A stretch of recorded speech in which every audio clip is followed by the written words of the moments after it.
आज आहे अक्षय तृतीया. सर्वांना अक्षय तृतीयाच्या मनापासून शुभेच्छा. आज आमच्या गावची यात्रा पण आहे, तर पुरणपोळीचा स्वयंपाक चालला आहे. आणि आज कटाची आमटी बनवते मी. कुठे कटाची आमटी म्हणतात, तर कुठं कुठं आमच्याकडे येळवण्याची आमटी पण म्हणतात त्याला. तेल चांगलं तापलं की कढीपत्ता, आलं लसूण खोबऱ्याची पेस्ट, सगळे पावडर मसाले टाकून घ्यायचे.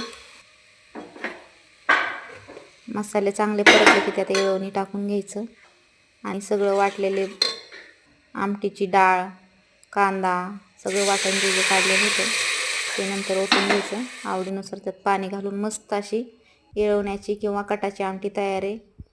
खूप टेस्टी लागते आणि खूप आवडते आम्हाला सगळ्यांना ही आमटी, त्यामुळे जास्त क्वांटिटीमध्ये बनवली.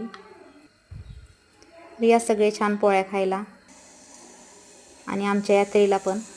व्हिडिओ आवडत असल्यास चॅनलला सबस्क्राईब आणि व्हिडिओला लाईक करायला विसरू नका. धन्यवाद.